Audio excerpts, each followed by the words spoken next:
Alhamdulillah. Kita saat ini telah berada di bulan Syawal. Kita juga sudah mengetahui ada amalan utama di bulan ini yaitu puasa 6 hari di bulan Syawal. Apa saja faedah melaksanakan puasa tersebut? Itulah yang akan kami hadirkan ke tengah-tengah pembaca pada kesempatan kali ini. Semoga bermanfaat. Faedah pertama, puasa Syawal akan menggenapkan ganjaran berpuasa setahun penuh. Nabi Shallallahu Alaihi Wasallam bersabda, barang siapa yang berpuasa Ramadan kemudian berpuasa 6 hari di bulan Syawal, maka dia berpuasa seperti setahun penuh. 1. Para ulama mengatakan bahwa berpuasa seperti setahun penuh asalnya karena setiap kebaikan semisal dengan 10 kebaikan yang semisal. Bulan Ramadan puasa sebulan penuh. Pen sama dengan berpuasa selama 10 bulan 30 kali 10 sama dengan 300 hari sama dengan 10 bulan. Dan puasa 6 hari di bulan Syawal sama dengan berpuasa selama 2 bulan 6 kali 10 sama dengan 60 hari sama dengan 2 bulan. 2. Jadi seolah-olah jika seseorang melaksanakan puasa Syawal dan sebelumnya berpuasa sebulan penuh di bulan Ramadan, maka dia seperti melaksanakan puasa setahun penuh. Hal ini dikuatkan oleh sabda Rasulullah Shallallahu Alaihi Wasallam. Barang siapa berpuasa 6 hari setelah Idul Fitri, maka dia seperti berpuasa setahun penuh. Barang siapa berbuat 1 kebaikan, maka baginya 10 kebaikan semisal 3. 4. 1 kebaikan dibalas dengan 10 kebaikan semisal dan inilah balasan kebaikan yang paling minimal. 5. Inilah nikmat yang luar biasa yang Allah berikan pada umat Islam. Cara melaksanakan puasa Syawal adalah, puasanya dilakukan selama 6 hari. Lebih utama dilaksanakan sehari setelah Idul Fitri. Namun tidak mengapa jika diakhirkan asalkan masih di bulan Syawal. Lebih utama dilakukan secara berurutan namun tidak mengapa jika dilakukan tidak berurutan. Usahakan untuk menunaikan qada puasa terlebih dahulu agar mendapatkan ganjaran puasa setahun penuh. Dan ingatlah puasa Syawal adalah puasa sunnah sedangkan qada Ramadan adalah wajib. Sudah semestinya ibadah wajib lebih didahulukan daripada yang sunnah. Faedah kedua, puasa Syawal seperti halnya salat sunnah rawatib yang dapat menutup kekurangan dan menyempurnakan ibadah wajib. Yang dimaksudkan di sini bahwa puasa Syawal akan menyempurnakan kekurangan-kekurangan yang ada pada puasa wajib di bulan Ramadan sebagaimana salat sunnah rawatib yang menyempurnakan ibadah wajib. Amalan sunnah seperti puasa Syawal nantinya akan menyempurnakan puasa Ramadan yang seringkali ada kekurangan di sana-sini. Inilah yang dialami setiap orang dalam puasa Ramadan. Pasti ada kekurangan yang mesti disempurnakan dengan amalan sunnah. 6. Faedah ketiga. Melakukan puasa Syawal merupakan tanda diterimanya amalan puasa Ramadan. Jika Allah Subhanahu wa Ta'ala menerima amalan seorang hamba, maka dia akan menunjuki pada amalan sholih selanjutnya. Jika Allah menerima amalan puasa Ramadan, maka dia akan tunjuki untuk melakukan amalan sholih lainnya. Di antaranya puasa 6 hari di bulan Syawal. 7. Hal ini diambil dari perkataan sebagian salaf. Di antara balasan kebaikan adalah kebaikan selanjutnya dan di antara balasan kejelekan adalah kejelekan selanjutnya. 8. Ibnu Rajab menjelaskan hal di atas dengan perkataan salaf lainnya. Balasan dari amalan kebaikan adalah amalan kebaikan selanjutnya.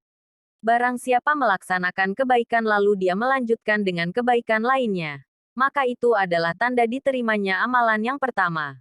Begitu pula barang siapa yang melaksanakan kebaikan lalu malah dilanjutkan dengan amalan kejelekan, maka ini adalah tanda tertolaknya atau tidak diterimanya amalan kebaikan yang telah dilakukan. 9. Renungkanlah, bagaimana lagi jika seseorang hanya rajin salat di bulan Ramadan, rajin salat musiman, namun setelah Ramadan salat 5 waktu begitu dilalaikan. Pantaskah amalan orang tersebut di bulan Ramadan diterima? Al-Lajnah ad-Daimah lil Buhuts, Ilmiyah wal Ifta, Komisi Fatwa Saudi Arabia, mengatakan, adapun orang yang melakukan puasa Ramadan dan mengerjakan salat hanya di bulan Ramadan saja, maka orang seperti ini berarti telah melecehkan agama Allah. Sebagian salaf mengatakan, sejelek-jelek kaum adalah yang mengenal Allah, rajin ibadah. Pen, hanya pada bulan Ramadan saja. Oleh karena itu, tidak sah puasa seseorang yang tidak melaksanakan salat di luar bulan Ramadan. Bahkan orang seperti ini, yang meninggalkan salat, dinilai kafir dan telah melakukan kufur akbar. Walaupun orang ini tidak menentang kewajiban salat, orang seperti ini tetap dianggap kafir menurut pendapat ulama yang paling kuat. 10. Hanya Allah yang memberi taufik. Faedah keempat. Melaksanakan puasa Syawal adalah sebagai bentuk syukur pada Allah. Nikmat apakah yang disyukuri? Yaitu nikmat ampunan dosa yang begitu banyak di bulan Ramadan. Bukankah kita telah ketahui bahwa melalui amalan puasa dan salat malam selama sebulan penuh adalah sebab datangnya ampunan Allah? Begitu pula dengan amalan menghidupkan malam Lailatul Qadar di akhir-akhir bulan Ramadan. Ibnu Rajab mengatakan, tidak ada nikmat yang lebih besar dari pengampunan dosa yang Allah anugerahkan. 11. Sampai-sampai Nabi Shallallahu Alaihi Wasallam pun yang telah diampuni dosa-dosanya yang telah lalu dan akan datang banyak melakukan salat malam. Ini semua beliau lakukan dalam rangka bersyukur atas nikmat pengampunan dosa yang Allah berikan. Ketika Nabi Shallallahu Alaihi Wasallam ditanya oleh istri tercinta beliau yaitu Aisyah radhiyallahu anha mengenai salat malam yang banyak beliau lakukan, beliau pun mengatakan, "Tidakkah aku senang menjadi hamba yang bersyukur?" 12. Begitu pula di antara bentuk syukur karena banyaknya ampunan di bulan Ramadan. Di penghujung Ramadan, di hari Idul Fitri, kita dianjurkan untuk banyak berzikir dengan mengagungkan Allah melalui bacaan takbir, Allahu Akbar.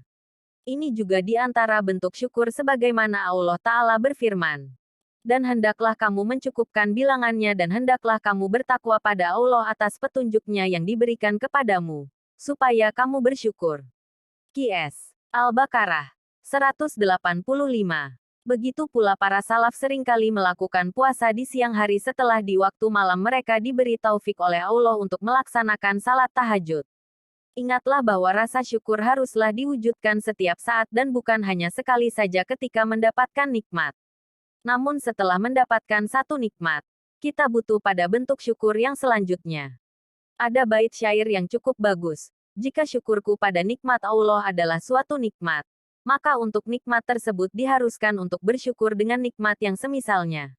Ibnu Rajab Al-Hambali menjelaskan, setiap nikmat Allah berupa nikmat agama maupun nikmat dunia pada seorang hamba, semua itu patutlah disyukuri. Kemudian taufik untuk bersyukur tersebut juga adalah suatu nikmat yang juga patut disyukuri dengan bentuk syukur yang kedua. Kemudian taufik dari bentuk syukur yang kedua adalah suatu nikmat yang juga patut disyukuri dengan syukur lainnya. Jadi, rasa syukur akan ada terus sehingga seorang hamba merasa tidak mampu untuk mensyukuri setiap nikmat. Ingatlah, syukur yang sebenarnya adalah apabila seseorang mengetahui bahwa dirinya tidak mampu untuk bersyukur secara sempurna. 13. Faedah kelima. Melaksanakan puasa Syawal menandakan bahwa ibadahnya kontinu dan bukan musiman saja. 14. Amalan yang seseorang lakukan di bulan Ramadan tidaklah berhenti setelah Ramadan itu berakhir. Amalan tersebut seharusnya berlangsung terus selama seorang hamba masih menarik nafas kehidupan. Sebagian manusia begitu bergembira dengan berakhirnya bulan Ramadan karena mereka merasa berat ketika berpuasa dan merasa bosan ketika menjalaninya. Siapa yang memiliki perasaan semacam ini, maka dia terlihat tidak akan bersegera melaksanakan puasa lagi setelah Ramadan karena kepenatan yang ia alami.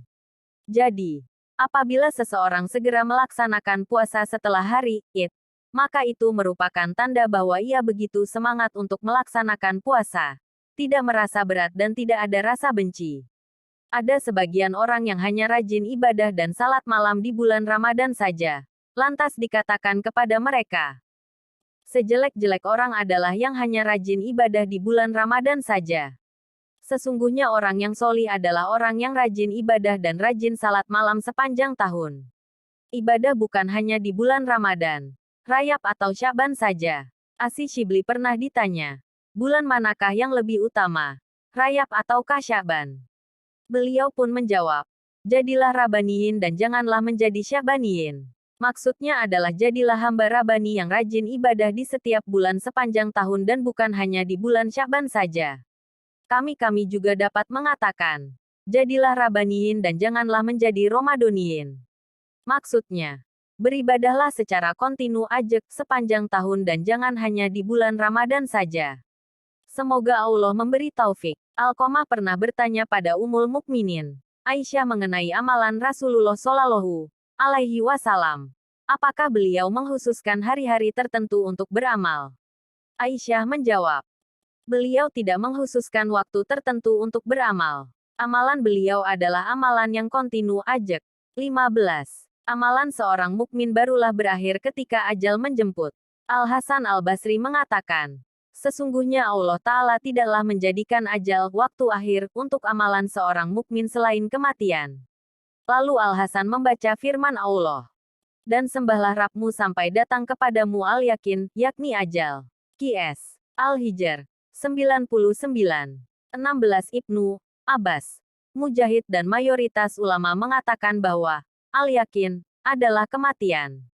Dinamakan demikian karena kematian itu sesuatu yang diyakini pasti terjadi.